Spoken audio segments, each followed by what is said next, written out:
সারা বিশ্বব্যাপী ক্যাম্পেইনে 4টি বিষয়কে আমরা গুরুত্ব দিয়ে কাজ করছি। আমাদের দেশেও সারা বিশ্বের সাথে তাল মিলিয়ে কঠিন পাসওয়ার্ড ব্যবহার করা, আইডিতে বহু স্তরের নিরাপত্তা ব্যবস্থা প্রণয়ন, নিয়মিত সফটওয়্যার আপডেট করা এবং অনলাইন স্ক্যাম চিহ্নিত করা এবং সংশ্লিষ্ট কর্তৃপক্ষকে জানানো। আমরা যদি কোনো অনলাইন স্ক্যাম পাই বা যদি মনে করি যে কেউ আমাদেরকে কী বলে তথ্য প্রযুক্তি ব্যবহার করে সাইবার অ্যাটাক ধরনের অ্যাক্টিভিটি করছে, তাহলে আমরা এটা অবশ্যই নিজেরা সচেতন হব এবং আইন শৃঙ্খলা রক্ষাকারী বাহিনীর কাছে আমরা যাব এবং ওনাদেরকে আমরা জানাবো।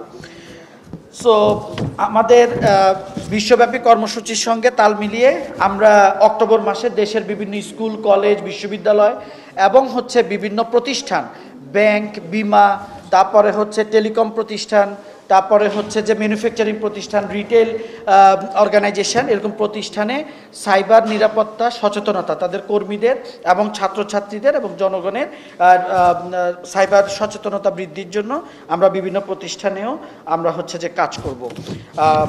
সেই সাথে আমরা আরও যেটা আলোচনা করছিলাম যে সাইবার ক্রাইম অ্যাওয়ারনেস ফাউন্ডেশন গত 10 বছর ধরে প্রতি বছরই আমরা বিভিন্ন গবেষণা চালিয়ে থাকি সাইবার রিলেটেড বিভিন্ন ক্রাইম নিয়ে।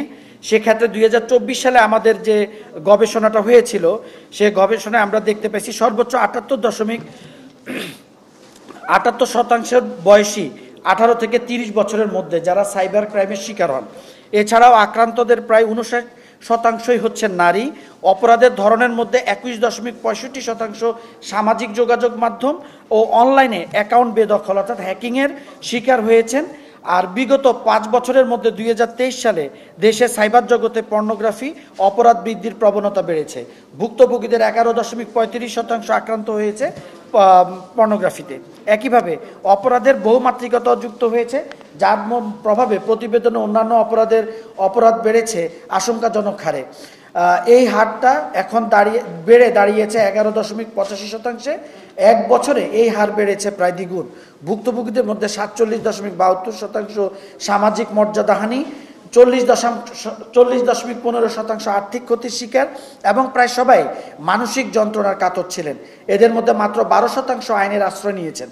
এইটা যে আমাদের জন্য সবচেয়ে সেন্সিটিভ জায়গা, যে যারা সাইবার ক্রাইমে আক্রান্ত হচ্ছেন ওনাদের মধ্যে মাত্র 12% আইন শৃঙ্খলা রক্ষাকারী বাহিনীকে ইনফর্ম করেন এবং আইন শৃঙ্খলা রক্ষাকারী বাহিনীর সাহায্য নেন।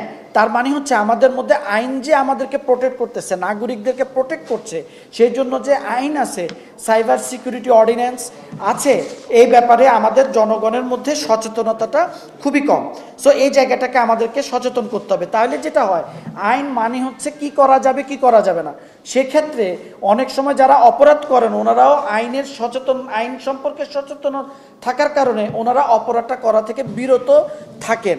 আবার যারা অপরাধের শিকার হন ওনারাও কিন্তু জানেন যে এটা আমি যদি সরকারকে জানাতে পারি, আইন শৃঙ্খলা রক্ষাকারী বাহিনীর সহযোগিতা নেই, তাহলে তারা অপরাধী যে আইনের আওতায় আসবে, সেটাও সুশাসন আসলে নিশ্চিত করবে।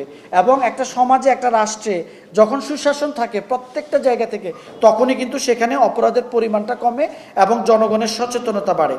এখানে আমরা দেখতে পাচ্ছি যে সন্তুষ্ট নন আইন শৃঙ্খলা রক্ষাকারী বাহিনী অভিযোগকারীদের মধ্যে 12.50 মন্তব্য করেন নাই। সন্তুষ্ট নন আইন শৃঙ্খলা রক্ষাকারী বাহিনী যে সাপোর্ট দিয়েছেন, তা ওনাদেরকে জানানোর পরে যে সাপোর্ট পাওয়া গেছে তাতে সন্তুষ্ট নন 87.50%। এইসব প্রতারণায় আক্রান্তদের বেশিরভাগই শিক্ষিত। প্রাপ্ত তথ্য অনুযায়ী সর্বোচ্চ 40.90% ভুক্তভোগী উচ্চ মাধ্যমিক পাস, 21.21% স্নাতক বা সম্মান পাস, 16.66% মাধ্যমিক পাস, 12.87% মাধ্যমিকের নিচে। তাহলে এখানে আমরা দেখতে পাচ্ছি কিন্তু একটা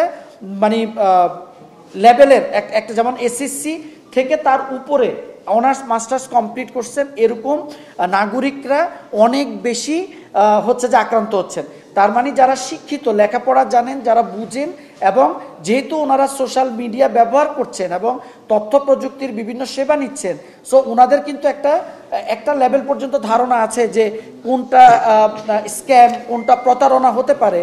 তারপরেও ওনারা কিন্তু সচেতন না এবং আইন আছে এবং হচ্ছে যে আইন শৃঙ্খলা রক্ষাকারী বাহিনীর সহযোগিতা নেওয়া যেতে পারে, এই ধরনের ধারণাগুলো থাকার পরেও করছে না। তাহলে দেখেন, যেই জনগণের লেখাপড়া কম বা ওনারা ওইভাবে করে সচেতন না, ইন্টারনেট রেগুলার ব্যবহার করার জন্য সুযোগ পাচ্ছেন না, ওনাদেরকে ওভার দ্য ফোন, এই যে মোবাইল কলের মাধ্যমেও কিন্তু অনেক ধরনের প্রতারণা হয়। এবং এই যে আমাদের এটাকে কি বলে যে উপদেষ্টা, সম্মানিত উপদেষ্টা জাহিদ ভাই বলছিলেন যে একটা অর্গানাইজেশনে এরকম হয়েছে যে তাদের কাস্টমারদের, গ্রাহকদের মাল্টিফ্যাক্টর অথেন্টিকেশন ব্যবহার করার পরেও প্রায় একটা স্ক্যাম হয়েছে এবং অনেক পরিমাণ টাকা চলে গেছে।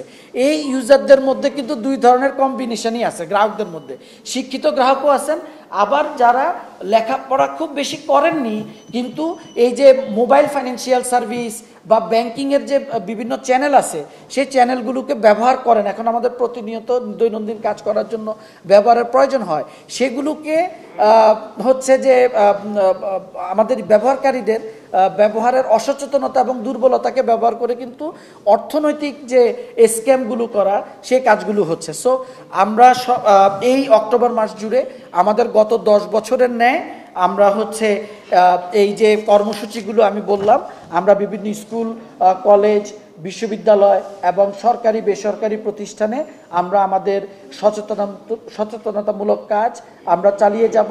সেখানে আমাদের যারা স্বেচ্ছাসেবী আছেন ওনারা কাজ করবেন এবং সেই সাথে আপনারা আমাদেরকে সময় দিচ্ছেন।